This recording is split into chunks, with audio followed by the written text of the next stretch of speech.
Assalamualaikum warahmatullahi wabarakatuh. Selamat pagi anak-anak.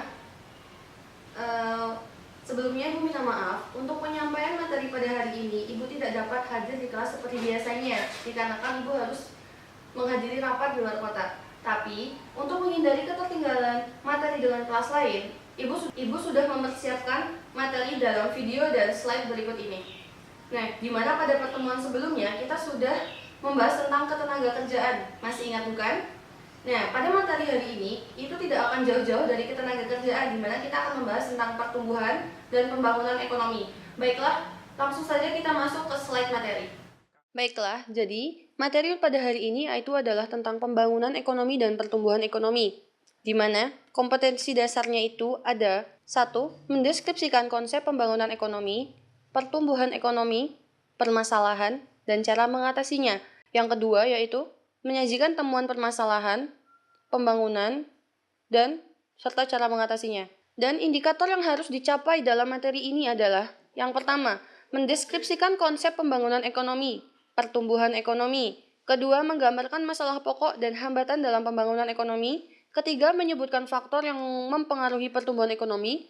Dan keempat, mengukur laju pertumbuhan ekonomi. Baiklah, setelah kalian mengetahui indikator yang akan kita capai pada hari ini, jadi kita akan membahas tentang pembangunan dan pertumbuhan ekonomi.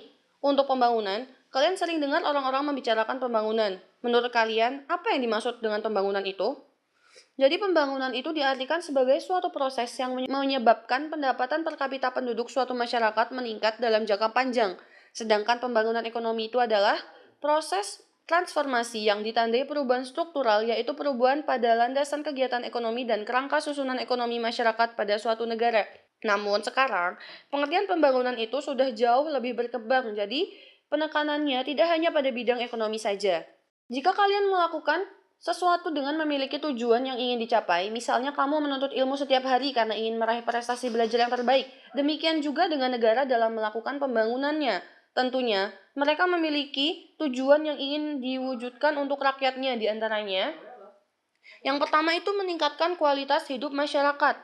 Yang kedua, memperluas distribusi barang kebutuhan pokok seperti pangan, sandang, papan, kesehatan, pendidikan, dan keamanan. Yang ketiga, meningkatkan standar hidup yang meliputi peningkatan pendapatan, penambahan penyediaan lapangan pekerjaan, perbaikan kualitas pendidikan, serta peningkatan perhatian atas nilai-nilai kultural dan kemanusiaan, sehingga selain secara material meningkatkan kesejahteraan masyarakat, juga menumbuhkan jati diri sebagai pribadi dan bangsa. Dan yang terakhir itu tentang memperluas pilihan ekonomi dan sosial bagi setiap individu serta bangsa secara keseluruhan. Pembangunan yang telah dilakukan oleh suatu negara tentu memerlukan indikator untuk menggambarkan secara komprehensif terjadinya pembangunan dan hasil-hasilnya, serta melihat dampak positif dan negatif dari pembangunan tersebut. Nah, untuk indikator keberhasilan pembangunan ekonomi dapat kita lihat di antaranya: pertama, pendapatan nasional; kedua, pendapatan per kapita; ketiga, kesempatan kerja; 4. Kesejahteraan ekonomi; 5. Pemenuhan kebutuhan pokok; 6. Neraca pembayaran luar negeri; dan yang terakhir, distribusi pendapatan masyarakat. Nah, pada dasarnya, tujuan dari suatu negara melaksanakan pembangunan adalah untuk mengatasi atau keluar dari masalah-masalah yang selama ini dihadapi. Setidaknya, di sini ada 5 permasalahan pokok yang dihadapi oleh suatu negara, terutama negara yang sedang berkembang. Di antaranya, pertama itu kemiskinan. Kemiskinan ini merupakan masalah bagi setiap negara dan kemiskinan mendorong setiap negara melakukan pembangunan. Yang kedua itu adalah pengangguran.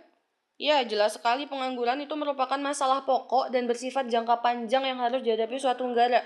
Jadi walaupun suatu negara ini memiliki pengangguran nol atau min, tidak tentu suatu negara tersebut lepas dari permasalahan pengangguran. Yang ketiga yaitu inflasi. Inflasi itu terjadinya kemerosotan nilai uang akibat jumlah yang beredar terlalu banyak, sehingga memicu kenaikan harga-harga barang. Kemudian berdampak berkurangnya pendapatan dan menurunnya daya beli masyarakat. Yang keempat itu kesenjangan penghasilan, dan yang terakhir itu masalah kependudukan.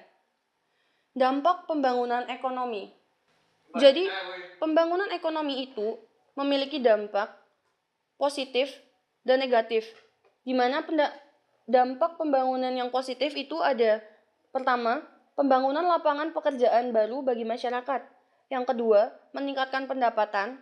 Ketiga, fasilitas umum dapat terpenuhi. Keempat, terjadinya perubahan struktur ekonomi dari agraris ke industri. Nah, selain dampak yang positif, dampak negatif juga akan timbul dari pembangunan ekonomi. Yang pertama, meningkatnya urbanisasi. Kedua, terjadinya pencemaran lingkungan akibat limbah. Ketiga, pemakaian zat kimia yang berlebihan. Masuk ke materi selanjutnya tentang pertumbuhan ekonomi.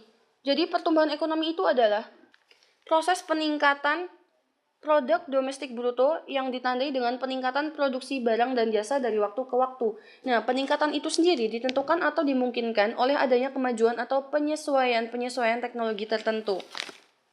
Dalam rangka mempertahankan dan mempertinggi hasil-hasil pembangunan yang telah dicapai pertumbuhan ekonomi, itu dipengaruhi oleh banyak hal. Faktor-faktor tersebut dapat dibedakan menjadi faktor ekonomi dan faktor non-ekonomi. Untuk faktor ekonomi itu sendiri, ada pertama, itu dari sumber alam. Yang kedua itu modal, yaitu semua bentuk atau jenis investasi baru yang ditanamkan pada tanah, peralatan fisik, dan modal sumber daya manusia. Yang ketiga, itu organisasi. Keempat, itu teknologi. Teknologi itu merupakan cara bagaimana berbagai sumber alam, modal, tenaga kerja, dan keterampilan dikombinasikan untuk merealisasikan tujuan produksi. Dan yang selanjutnya ada pembagian kerja, dan yang terakhir adalah skala produksi. Sedangkan untuk faktor non-ekonomi itu ada pertama, manusia. Jadi suatu bangsa itu mampu mewujudkan kemajuan teknologi termasuk ilmu pengetahuan dan yang lain itu dikarenakan negara tersebut memiliki modal manusianya yang kuat dan berkualitas. Yang kedua itu sosial, ketiga budaya, empat politik, dan administratif. Selanjutnya tentang laju pertumbuhan ekonomi. Jadi pertumbuhan ekonomi itu dapat dihitung melalui berbagai rumus.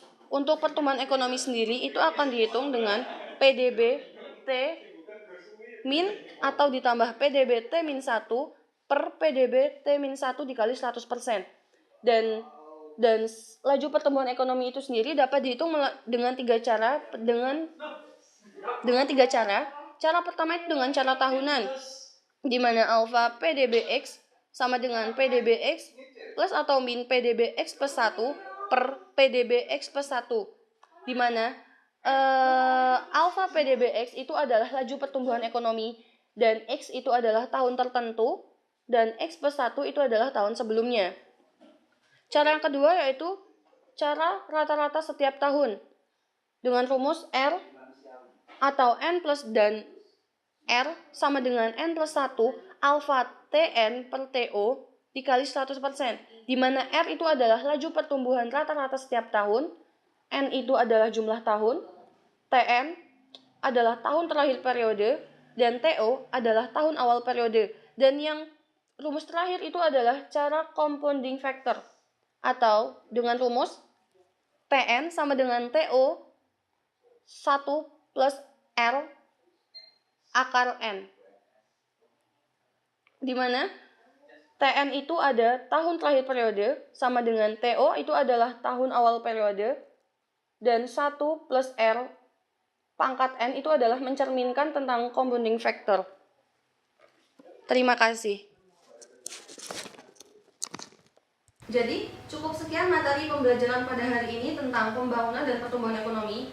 Agar kalian dapat lebih memahami tentang materi pada hari ini, silakan kerjakan modul kalian halaman 24 sampai 33 dan akan kita bahas di pertemuan selanjutnya. Cukup sekian pertemuan pada hari ini. Lebih kurangnya Ibu mohon maaf. Jangan lupa tugasnya dikerjakan ya. Ibu tutup. Wassalamualaikum warahmatullahi wabarakatuh.